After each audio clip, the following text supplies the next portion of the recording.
Fasciné d'automobile depuis mon plus jeune âge, mon hobby, acheter au meilleur prix des véhicules aux quatre coins de l'Europe, voire du monde, pour ensuite les remettre en état et les proposer à la vente. Du véhicule sinistré au véhicule de collection, les surprises ne manquent pas.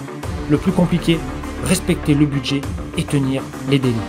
Bienvenue dans Gasoline Auto.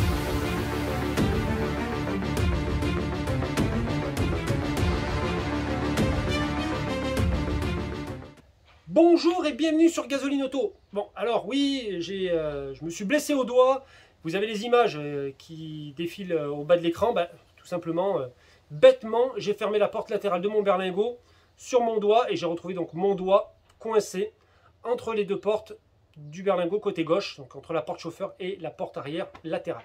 Voilà. Ça arrive, ça c'est quand on a envie de faire les choses plus vite que prévu.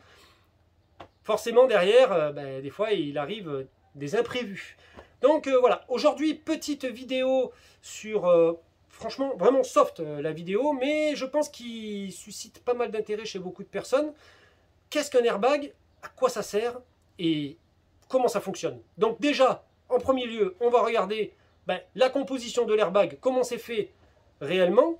Et puis ensuite de ça, après, je vous ferai un petit topo sur le fonctionnement avec schéma, tout ça. Vous allez voir, c'est déjà goupillé. Allez, on y regarde ça. Alors, voilà un petit peu à quoi ressemble un airbag. Donc ça, c'est un airbag d'Audi TT. Hein. C'est un airbag qui a été refusé au contrôle technique pour tout simplement ce problème ici, là. Et puis là, vous voyez, il commençait à se décoller. Bon, moi, je l'avais un petit peu agrandi pour montrer à la cliente à quoi ça ressemblait exactement à l'intérieur. Mais voilà, on va regarder tout ça ensemble.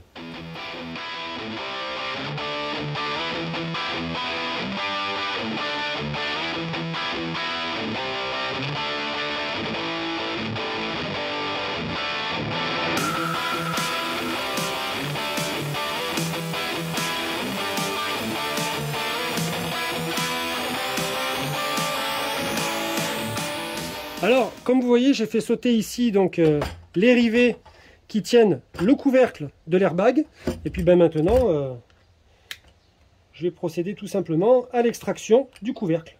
Alors, au dos de l'airbag, vous avez ici donc deux connectiques pour alimenter la cible pyrotechnique qui, elle, va provoquer l'explosion pour pousser le coussin qui est à l'intérieur.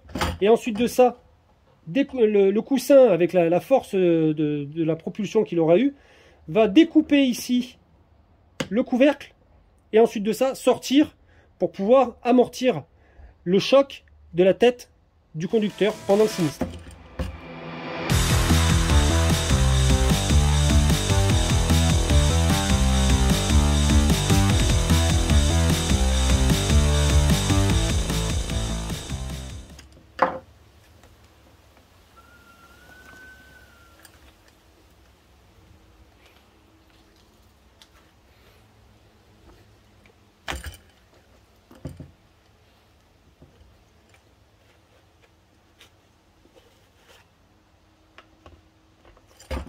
Voilà, donc vous voyez,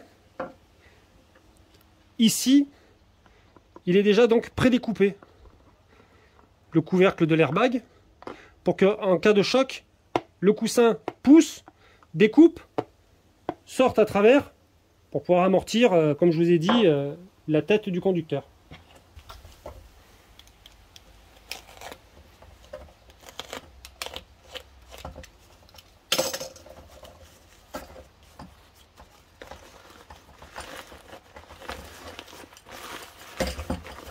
Donc voilà un petit peu à quoi ça ressemble.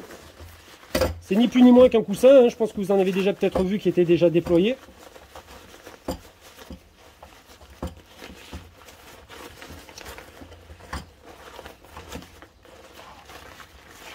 Allez, on va découper ici pour voir qu'est-ce qu'il y a à l'intérieur.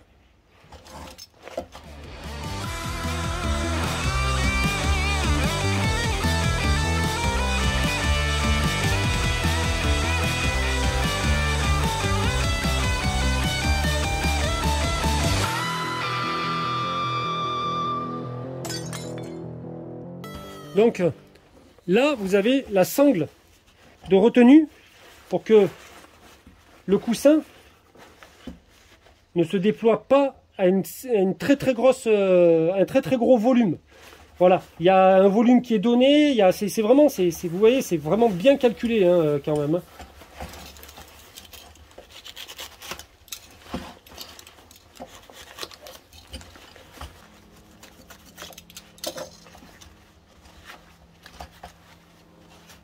Donc là, vous voyez, ici, vous avez donc la cible pyrotechnique qui, elle, lors de l'explosion, envoie du gaz. Et ce gaz permet de gonfler derrière ensuite l'airbag. C'est pour ça que quand vous avez un sinistre avec une voiture, vous avez du gaz qui sort de l'habitacle. Forcément, c'est le gaz qui a été généré par l'explosion de la cible pyrotechnique. Tout ça est calculé en fonction de la sangle de la ceinture, de l'enrouleur, de plein de choses. Voilà. Allez, on va regarder ensemble exactement sur le schéma et je vais vous commenter tout ça. Le concept de l'airbag date des années 1960. Les premiers airbags ont vu le jour au milieu des années 1970, début années 1980. Donc vous pouvez voir qu'en partie avant latérale du véhicule se situent donc de part et d'autre, côté droit et côté gauche, des capteurs de choc. Ce capteur de choc se déclenchera à une vitesse minimale de 20 à 30 km/h pour un choc de face, à une vitesse moyenne de 15 à 25 km/h pour une collision latérale. Le capteur est composé donc d'une lame de bronze et de poids normalisé. Il mesure en cas de sinistre la force du choc, autrement appelée phase de détection. Donc c'est-à-dire qu'il va détecter ici qu'il y a un mouvement qui n'est pas commun pour lui, et derrière, il va ensuite de ça transmettre au calculateur d'airbag, qui lui généralement est positionné au centre du véhicule, sur le tunnel central, dessous la console de frein à main ou de levier de vitesse. Le calculateur d'airbag va, en fonction de l'analyse donc du choc, transmettre un signal électrique en passant par le contacteur tournant, qui se situe donc derrière le volant, et qui est le point de contact entre la colonne de direction, qui est un élément fixe, et le volant, qui est un élément mobile, vers le ou les airbags pour procéder à la phase de déclenchement, c'est-à-dire à la combustion de la charge pyrotechnique, qui va amorcer ensuite le déploiement de l'airbag.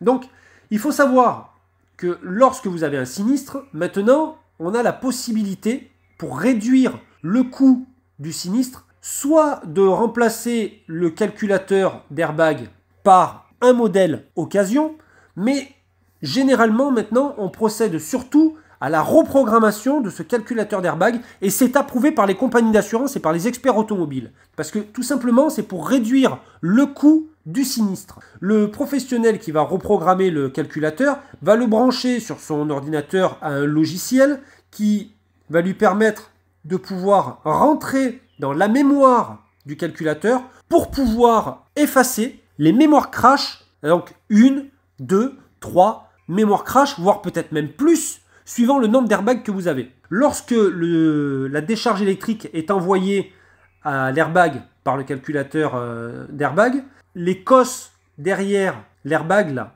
du contacteur tournant qui fondent, ce qui fait qu'elles sont inutilisables par la suite. Donc généralement on le change. Et on peut mettre un modèle d'occasion. Par contre, quand on le démonte, il faut démonter que le volant soit droit et il faut repérer et scotcher pour pas que la piste 1 du contacteur tournant tombe sur la piste 2. Sinon, ensuite de ça, il est déréglé. Quand vous allez le monter, vous allez avoir des voyants dans tous les sens. L'airbag, lui, derrière, peut être aussi remplacé par un élément d'occasion sans aucun problème. Ensuite de ça, quand tous ces éléments sont remplacés, ce qu'on fait, c'est qu'on fait une petite lecture diagnostique par la prise OBD pour voir s'il reste encore des défauts d'airbag. S'il en reste, on les efface. Eh bien, merci encore de m'avoir suivi sur la chaîne de Gasoline Auto. J'espère que cette petite vidéo vous a fait plaisir. Voilà, vous avez dit que c'était pas grand chose, mais voilà, je pense que c'est quand même important de savoir un petit peu à quel objet on doit faire confiance tous les jours quand on emprunte son véhicule et comment est faite la sécurité sur une automobile. Eh bien, merci et encore merci. Et puis, bon, je vous le dis à chaque fois, donc je vous le dis plus, hein, abonnez-vous, hein, voilà. Et j'espère que vous avez envoyé votre mail, hein, parce que j'ai encore des autocollants. Hein. Allez, bye, à vendredi prochain, 21 h.